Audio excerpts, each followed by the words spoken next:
కోపపడుడి కానీ పాపము చెయ్యొద్దు. మన కోపము పాపానికి దారి తీయకూడదు. కొంతమంది కోపపడిపోతూ ఉంటారు, కోపం మనసులోనే పెట్టేసుకుంటూ ఉంటారు. మనసులో పెట్టేసుకొని వారిని ఏ విధంగా వారికి హాని చేయాలి. ఈరోజు లోకంలో జరుగుతున్నటువంటి అనేకమైన ఎక్కువ శాతం నేరాలలో ఘోరాలలో మరి దానికి మూలం ఏంటి, కారణం ఏంటి అని పరిశీలిస్తే దానికి కారణం ఎక్కువ శాతం కోపమే అవుతుందండి. దేవుడు అలాంటి కోపాన్ని మనకి మానుకోమంటున్నాడు.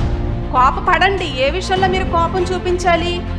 మనకి మేలు చేసే విషయంలో మనం కోపం చూపించాలి. అంటే మన కోపము ఏం చెయ్యాలి? ఎదుటి వారికి మేలు చేసేదిగా ఉండాలి. ఎదుటి వారిని దేవుళ్ళ నడిపించేదిగా ఉండాలి. ఎదుటి వారిని రక్షణ మార్గంలో తప్పిపోతున్న వారిని సరియైన మార్గంలో నడిపించేదిగా ఉండాలి తప్ప మన కోపము పాపానికి దారి తీయకూడదు.